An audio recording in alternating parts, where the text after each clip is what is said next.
The moment has finally arrived, our full 7-round 2026 Dallas Cowboys mock draft.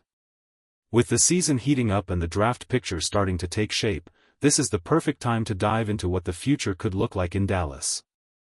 The Cowboys sit at 3-5-1, heading into Monday Night Football, and their path forward might depend on the talent they secure in next year's draft. Before we go any deeper into this mock draft, don't forget to subscribe to the channel, like the video, share it with your friends, and hit the bell icon so you never miss an update. This community keeps growing because of fans like you. Now, back to the draft. This mock is based on the current projected draft order heading into Week 11 of the NFL and Week 12 of college football. As always, the early simulations aren't perfect. Many draft tools are still updating rankings, adjusting player grades, and correcting team pick information. So instead of relying blindly on a simulator, I made sure this mock reflects realistic outcomes, avoiding those impossible scenarios where top 75 talents magically fall into the 7th round. The Cowboys are currently looking at 2 first-round picks, followed by selections in the 4th, 3 in the 5th, and 1 in the 7th. Compensatory picks have also been accounted for, even where draft tools haven't fully updated them yet.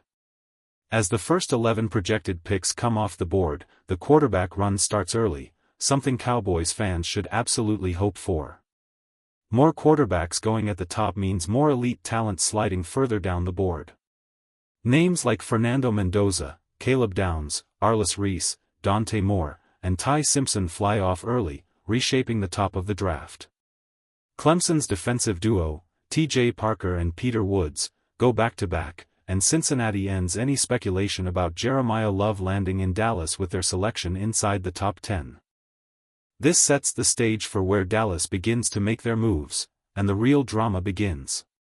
As the Cowboys approach their next pick, the board is loaded with intriguing talent. Jerma McCoy remains one of the biggest mysteries in this draft, a gifted player who hasn't seen the field this season, yet his potential is undeniable. Right behind him is Jordan Tyson, whose transfer jump from Arizona State to Arizona has made him one of the more overlooked but impressive prospects available at this stage. At pick number 12, the Cowboys have several high-value options still waiting. Every offensive lineman they could want is on the board. If Dallas is searching for a long-term answer at right tackle, Spencer Fano is sitting right there.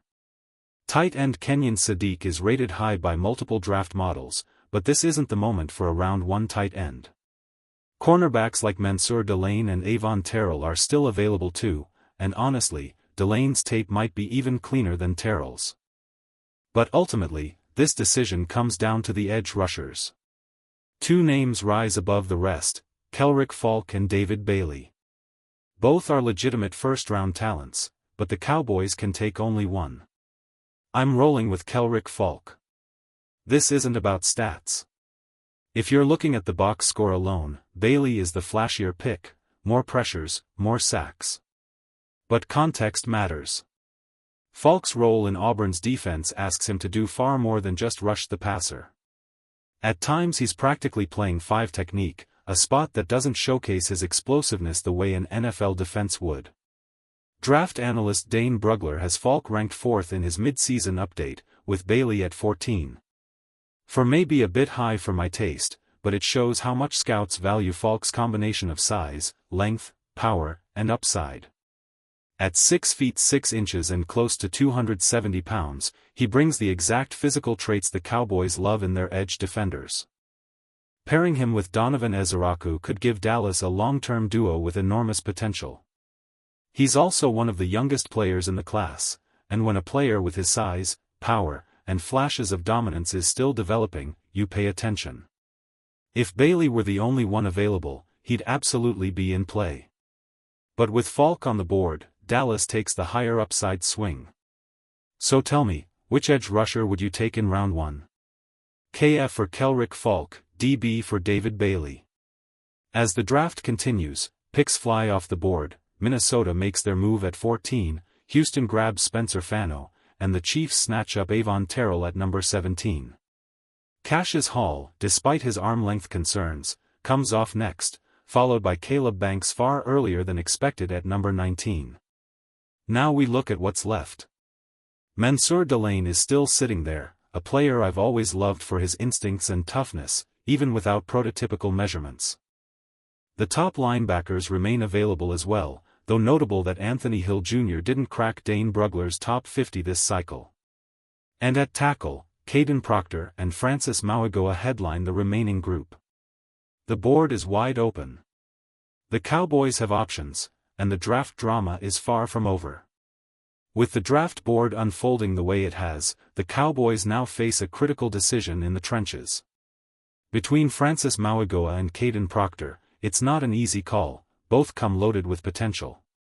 Proctor may have the higher raw athletic ceiling, but Mauigoa brings something Dallas desperately needs right now: reliability and power from day one.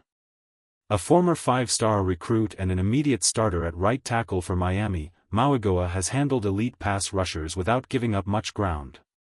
He's a force in the run game, plays with heavy hands, and rarely loses a rep in pass protection. Some scouts project him as a guard at the next level, but with his strength and consistency, he looks like a true plug-and-play starter on the right side. This offensive line class doesn't have a Joe Alt or a Rashawn Slater at the top, but grabbing Mauigoa as the second lineman off the board at pick 21 feels like tremendous value. And with Terrence Steele's future in question, Dallas might be staring at a long-term answer without needing to trade up or reach.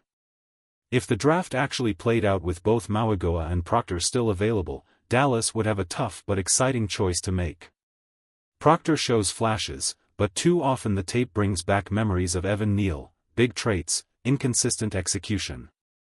So tell me, FM for Francis Mauigoa, KP for Caden Proctor. Who's your pick? Now let's switch gears. Sometimes, you ignore the measurables and trust the film. That's exactly the case with D'Angelo Pons, one of the most competitive, instinctive corners in this entire class. He may be undersized, but he plays like he's 6 feet 2 inches, and his attitude jumps off the screen.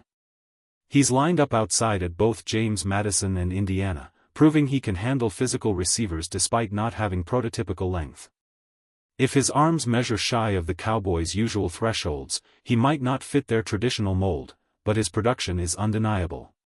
His tackling effort, his instincts, his ball skills, they show up every game. Over the last 2 seasons, he's allowed almost nothing in coverage while scoring as many defensive touchdowns as he has allowed. That kind of playmaking edge is something this Cowboys secondary badly needs. Maybe he doesn't fall to the top of round 4 on draft day. But if he does, you sprint the card up. Players with that kind of fire, confidence, and impact don't come around often. Now we get to a player Cowboys fans bring up all the time, and for good reason. Jacob Rodriguez is the type of linebacker who may not wow scouts with measurables, but he wins with instincts, toughness, and sheer reliability. At around 6 foot 1 inch, 6'2", and roughly 235 pounds, he's not built like a modern athletic freak, and he's not going to run a Devin White type 40. But when you turn on the tape, one thing jumps out immediately: he is always where the ball is. Rodriguez diagnoses plays quickly, fills his gaps with confidence, and rarely gets caught out of position. Whether it's dropping into coverage or firing downhill to stop the run, he plays with a sense of timing and awareness that you simply can't teach. When draft day rolls around, I wouldn't be surprised if he ends up carrying a higher grade than where he's projected early in the 5th round. Some draft evaluators came into the season unsure of his pro outlook, but sometimes scouting is simple: find good football players, and let everything else fall into place. Rodriguez is one of those guys. Now let's shift to one of the most fascinating defensive prospects in this entire class, Harold Perkins. Few players bring his level of explosiveness. At LSU, he's made highlight after highlight, flying off the edge, spying quarterbacks, even lining up at linebacker and still finding ways to wreck plays. The problem? He's a tweener in the purest sense. Listed around 6 feet 1 inch, 222 pounds, Perkins doesn't have the size to be a traditional every-down edge rusher in the NFL. But he's also not polished enough in coverage to play as a full-time off-ball linebacker. His instincts fluctuate, and while his athletic flashes are incredible, his positional fit is cloudy. In college, LSU lets him roam in that star or overhang role, a position that doesn't really translate to the NFL. He's too explosive to waste, too talented to ignore, but too unique to fit neatly into a box. And that's where the challenge comes in, finding the right team, the right scheme, and the right coaching staff to unlock everything he can be. For the Cowboys, though, given their depth concerns at linebacker and their constant need for defensive playmakers, taking swings on high-upside players like Rodriguez and Perkins absolutely makes sense. Sometimes the best draft classes come from doubling down on positions of need, especially when those players can help reshape the identity of your defense. Even if the worst-case scenario plays out for a player like Harold Perkins, his floor is still meaningful.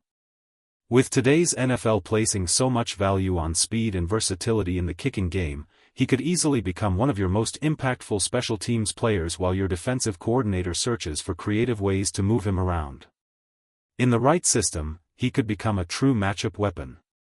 Now let's keep building this roster. The Cowboys could use another running back, especially one with size and physicality.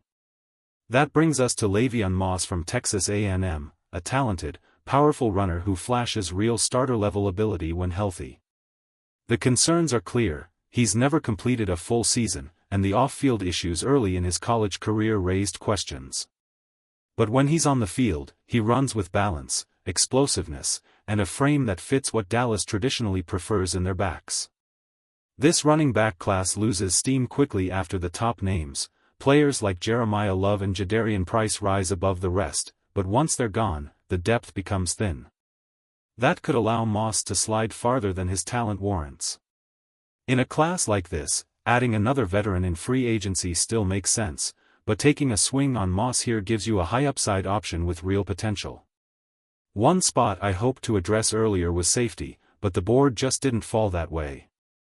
The top prospects were gone by the end of round 4. However, at this stage of the draft, Michael Toff from Texas provides strong value.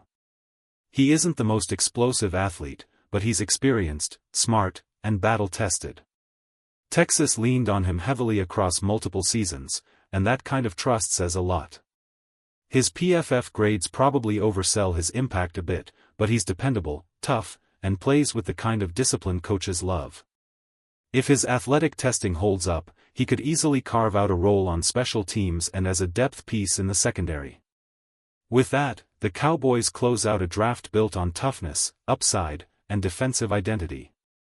Cowboys full draft recap: Round 1, Kelrick Falk, edge, Auburn. Round 1, Francis Mauigoa, offensive tackle, Miami. Round 4, D'Angelo Pons, cornerback, Indiana. Round 5, Jacob Rodriguez, linebacker. Round 5, Harold Perkins, linebacker/hybrid, LSU. Round 5, Le'Veon Moss, running back, Texas A&M. Round 7, Michael Toff, safety, Texas. This draft is about building a future foundation. Raw talent, proven production, and players with the fight and hunger to grow into long-term contributors.